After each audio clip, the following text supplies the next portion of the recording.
اعوذ باللہ من الشیطان الرجیم بسم اللہ الرحمن الرحیم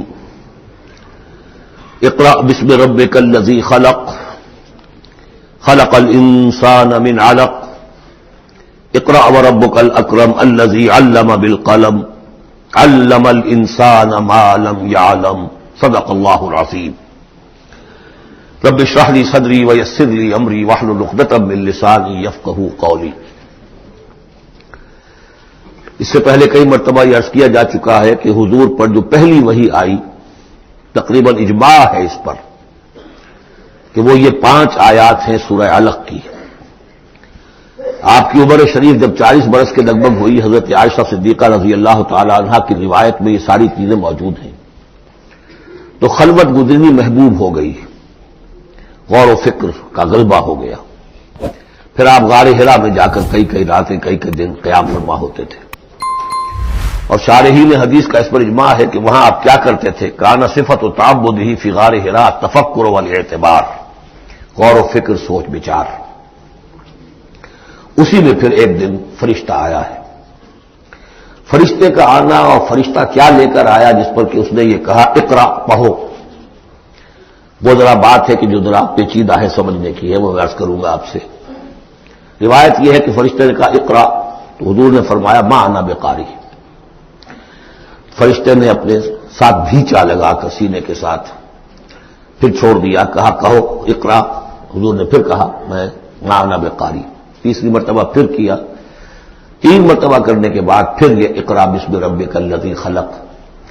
تو اس میں میرے نزدیک وہ روایت صحیح ہے کہ یہ جو پہلی وحی آئی ہے یہ ما بین النوم والیقظہ، جبکہ آپ نیم بیداری اور نیم خوابیدگی کی کیفیت میں تھے، اور فرشتہ اس وقت ایک تختی پر لکھی ہوئی یہ آیات لے کر آیا تھا۔ ورنہ ظاہر بات ہے کہ آدمی پڑھا ہوا نہ ہو تب بھی اسی کی اپنی زبان میں کہا جا رہا ہو کہ یوں کہو، تو وہ تو کہنا مشکل نہیں تھا۔ 40 برس کی عمر تھی آپ کی، کوئی آپ بچے تو نہیں تھے، کوئی شے تھی کہ جس کو پڑھنا تھا۔ وہ جو پڑھنا ہے تو وہ اصل میں یہ اس عالم میں کہ جس کو آپ کہیں گے ما بین النوم والیقظہ، بیداری اور خواب کے بین کی کوئی کیفیت تھی جس میں کہ فرشتہ آیا ہے اور اپنی اصل ملکی شکل میں آیا ہے۔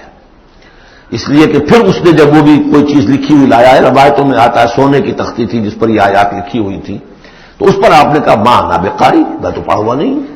اب بات اس کے ساتھ مطابقت رکھتی ہوئی ہے، لیکن پھر جو سینے کے ساتھ بھیچا ہے 3 مرتبہ، تو اس سے گویا کہ آپ کے اندر وہ استعداد پیدا ہو گئی، پھر آپ نے اس کو پڑھا۔ اور یہ میں یاد دلاتا ہوں کہ میں نے جب کہا تھا کہ جب دوسری وحی فترت کے بعد آئی ہے سورہ مدثر کی، تو حضور نے جب دیکھا تھا کہ اب یہ افق اعلیٰ پر یا افق مبین پر حضرت جبرائیل نظر آئے، کیسے پہچان لیا؟ وہی فرشتہ جو غار حرا میں آیا تھا، تو وہاں بھی وہ اپنی اصل ملکی شکل میں تھے، لیکن وہاں جو رویت حضور کو حاصل ہوئی تھی وہ پوری بیداری کی حالت کی نہیں تھی، ما بین النوم والیقظہ، یعنی کچھ نیم خوابی اور نیم بیداری کی کیفیت تھی، لیکن دیکھ لیا تھا حضرت جبرائیل کو ان کی اصل ملکی شکل میں اس وقت۔ لہذا پھر جب وہ پہاڑ سے اترتے ہوئے یا محمد کی صدا آئی، اور پھر آپ نے 2 مرتبہ تو ادھر ادھر دیکھا، کوئی نظر نہیں آیا، تو آپ کو کچھ خوف سا بھی طاری ہوا۔ پھر اچانک نگاہ اٹھی تو دیکھا کہ وہی فرشتہ کہ وہی کے جو غار حرا میں آیا تھا، اس طرح ہے کہ آسمان زمین کے مابین افق پر، اور اس طرح سے کہ پورا افق بھر گیا۔ تو یہ ہے اس کا پس منظر۔ اقرا بسم ربک الذی خلق، پڑھو اپنے اس رب کے نام سے جس نے پیدا کیا۔ خلق الانسان من علق، انسان کو پیدا کیا اس نے اس جون کی طرح کی چیز سے کہ جو رحم مادر میں چمٹ گئی تھی۔ اقرا وربک الاکرم، پڑھو اور تمہارا رب بہت کریم ہے، بہت کریم ہے، بہت مہربان ہے۔ الذی علم بالقلم، جس نے کہ تعلیم دی ہے قلم کے ساتھ۔ عام انسانی تعلیم قلم کے ذریعے سے ہے، حضور کے لیے قلم کے درجے میں فرشتہ ہے، فرشتے کے ذریعے سے حضور کو سکھایا گیا ہے۔ علم الانسان ما لم یعلم، اور انسان کو سکھایا ہے جو کچھ کہ وہ نہیں جانتا تھا۔ اس وحی سے جیسا کہ میں نے بارہا عرض کیا ہے، اب 25واں 26واں دن ہے آج، کہ اس سے آپ کی نبوت کا ظہور ہو گیا۔ نبی تو پیدائشی طور پر نبی ہوتا ہے، لیکن اس کا ظہور ہوا ہے اس وحی کے ساتھ۔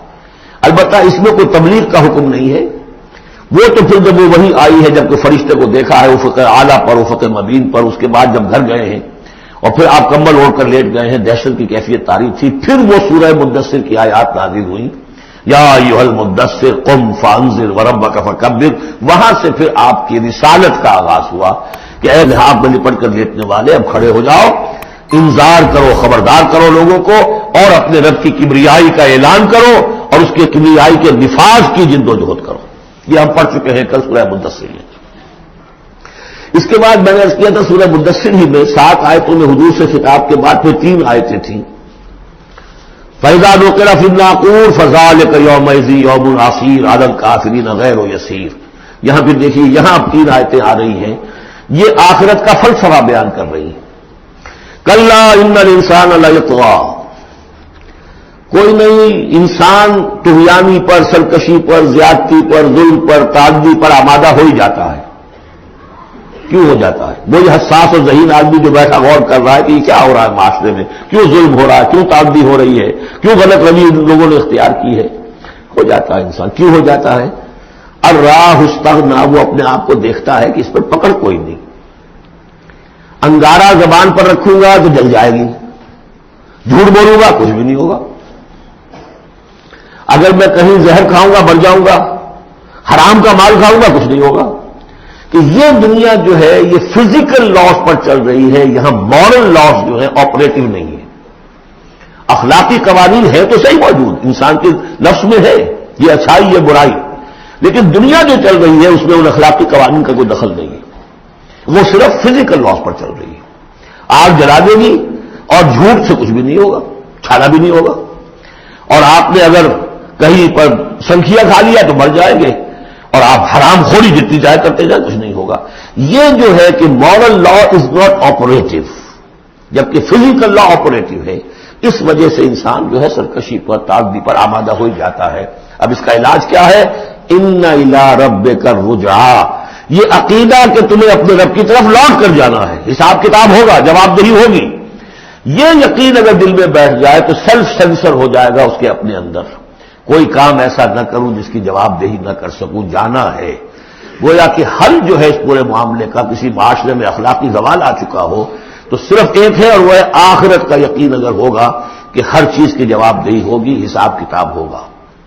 جس نے کوئی ذرے کے ہم بدل نیکی کمائی ہوگی وہ اس کو موجود پائے گا، اور ذرے کے ہم بدل بدی کمائی ہوگی فمن یعمل مثقال ذرۃ خیرا یرہ ومن یعمل مثقال ذرۃ شرا یرہ. جب تک یہ نہیں ہوگا، واقعہ یہ ہے کہ انسان جو ہے ظلم، تعدی، جہاں کہیں بھی ہاتھ پڑ سکتا ہے کوئی نہ کوئی غلط حرکت کرے گا. اب اس کے بعد تیسرا حصہ وہاں تھا ولید بن مغیرہ سے متعلق، اور یہاں تیسرا حصہ جو ہے وہ متعلق ہے ابو جہل کے. ارایت الذی ینہا، کیا تم نے دیکھا اس شخص کو کہ جو روکتا ہے، عبدا اذا صلی، ہمارے ایک بندے کو جبکہ وہ نماز پڑھتا ہے. یہ کچھ ظلم اور زیادتی ہوئی ہے 2 مختلف مراحل پر. 2 واقعات تو ہمیں ایسے ملتے ہیں کہ حضور کو نماز سے روکا گیا اور آپ کو ایذا پہنچائی گئی اور کوئی غیر معمولی واقعہ نہیں ہوا. ایک مرتبہ حضور صلی اللہ علیہ وسلم سجدے میں تھے تو بیٹھے ہوئے تھے دور پہ کچھ وہ ابو جہل اور اس کے ساتھی. انہوں نے کہا کہ کوئی ہے ذرا جو فلاں جگہ پر اونٹ ذبح ہوا، اس کی اوجڑی پڑی ہوئی ہے، وہ اوجڑی لا کے محمد کی گردن پہ رکھ دو جب سجدے میں جائے. تو حضور سجدے میں گئے تو وہ اوجڑی لا کے، اونٹ کی اوجڑی بری ہوئی وہ لا کے رکھ دی. تو آپ سب نہیں اٹھا پا رہے تھے. پھر حضرت فاطمہ کو معلوم ہوا ہے، وہ آئی ہے دوڑتی ہوئی، پھر انہوں نے وہاں سے اس کو ہٹایا ہے. اور تو اس وقت ایک زیادتی یہ کی گئی، اس وقت کوئی غیر معمولی واقعہ نہیں ہوا، یعنی کہیں اللہ تعالیٰ نے پکڑا نہیں اسے. ایک موقع پر یہ ہے کہ حضور نماز پڑھ رہے تھے تو وہ آیا، اس نے آپ کی گردن کے اندر چادر ڈال کر اس کا ایک پھندا سا بنا کے کھینچا کہ آپ کی آنکھیں ابل پڑی. لیکن تیسرا واقعہ آتا ہے کہ ایک موقع پر حضور صلی اللہ علیہ وسلم نماز پڑھ رہے تھے تو اس نے ڈانٹا اور کہا کہ محمد میں نے تمہیں منع کیا مت نماز یہاں پڑھا کیا کرو. اور وہ پھر آگے بڑھا کوئی اقدام کرنے کے لیے پھر پیچھے ہٹ گیا. لوگوں نے کہا کیا ہوا؟ تو کہا کہ مجھے اپنے اور محمد کے درمیان ایک کھائی نظر آئی جس میں کوئی پروں والی مخلوق تھی اور وہ میری ٹکا بوٹی کرنے کو تیار تھی. اس سے خوف کھا کر وہ پیچھے ہٹ گیا. تو مجھے جہاں تک محسوس ہوتا ہے وہ یہ ہے کہ جب تک تو حضور کو ابو طالب کی پروٹیکشن حاصل تھی اس وقت تک کا معاملہ تو پہلے 2 واقعات ہیں. لیکن پھر جب آپ آئے ہیں اور طائف سے واپس آئے ہیں اور اللہ تعالیٰ کی طرف سے خصوصی پروٹیکشن آپ کو ملی ہے، اس کے بعد کا واقعہ وہ ہے کہ جس کا کہ یہاں تذکرہ ہوا ہے. ارایت الذی ینہا، کیا تم نے دیکھا اس شخص کو جو روکتا ہے عبدن ہمارے ایک بندے کو اذا صلی جبکہ وہ نماز پڑھتا ہے، ارائے کا امکان علی الہدی، کیا تم نے غور کیا اگر وہ شخص ہوتا ہدایت پر، یہی ابو جہل ہدایت کے راستے پر کاربند ہوتا، او ہمارا بالتقوی، یہ ہمت والا آدمی ہے، جرت والا آدمی ہے، بخیل نہیں تھا، اس نے یہی کہا تھا کہ بنی ہاشم نے اگر لوگوں کو غریبوں کو کھانے کھلائے ہم نے ان سے بڑھ کر کھلائے، ابھی تک تو ہم کندھے سے کندھا ملا کر آ رہے، وہ بخیل نہیں تھا، پھر جری تھا، بہادر تھا، میدان جنگ میں گیا ہے، لیڈ کیا ہے لشکر کو اپنے، اور جب گردن کاٹنے لگے تھے تو کہا تھا نیچے سے کاٹنا تاکہ نیزے کے اوپر چڑھاؤ گے تو معلوم ہو کہ اونچی گردن ہے کسی سردار کی گردن ہے، تو یہ چیزیں اس کے اندر تھیں، مرد میدان تھا، لیکن یہ ہے کہ وہ جو صدق بالحسنی والے معاملے پہ آ کے مار کھا گئے، لیکن یہ کہ اگر یہی شخص ایمان لے آیا ہوتا، ہدایت پر ہوتا، تقویٰ کی تعلیم دیتا، تو آپ سمجھیے پھر کیا ہوتا، گویا کہ ایک اور عمر فاروق مل گیا ہوتا اس امت کو، بالکل ان کی شخصیتوں کے اندر بڑا پیرلل انداز ہے، حضرت عمر بھی لڑنے بھڑنے والے آدمی، کشتیاں کرنے والے آدمی، ادھر سے جا رہے ہیں اس کو دھکا دے رہے ہیں، اس مزاج کے آدمی تھے، لیکن یہ کہ بہرحال ان میں وہ چیز موجود تھی کہ بخل نہیں اور بزدلی نہیں، ان دو چیزوں کے بعد جو ہے پھر یہ کہ تصدیق بالحسنی کے لیے اللہ تعالیٰ نے ایک راستہ کھول دیا ان کے لیے، تو ان کے وہ عمر فاروق بن گئے، اس لیے کہ دعا کی تھی محمد رسول اللہ نے۔ ارائے کا انکذب وتولی، کیا تم نے سوچا کہ اس نے جو جھٹلایا ہے، منہ موڑ لیا ہے، الم یعلم بان اللہ یری، کیا یہ جانتا نہیں کہ اللہ دیکھ رہا ہے، کلا لئن لم ینتہ، ہرگز نہیں اگر یہ باز نہ آیا، لنسفعا بالناصیہ، ہم گھسیٹیں گے اس کی چوٹی کے بال پکڑ کر، ناصیۃ کاذبۃ خاطیہ، یہ پیشانی کہ جو خطا کار ہے، جھوٹی ہے، فلیدعو نادیہ، تو بلا لے وہ اپنی پارٹی کے لوگوں کو، بلا لے اپنی مجلس کے لوگوں کو، ہم نشینوں کو، سندعو الزبانیہ، ہم بلا لیں گے جہنم کے فرشتوں کو، کلا لا تطعہ واسجد واقترب، اے نبی آپ اس کی بات نہ مانیے، آپ سجدہ کیجیے اور اللہ سے قریب ہو جائیے۔ بارک اللہ لی ولکم فی القرآن العظیم ونفعنی وإیاکم بالآیات والذکر الحکیم، نفعنی وإیاکم بالآیات والذکر الحکیم، نفعنی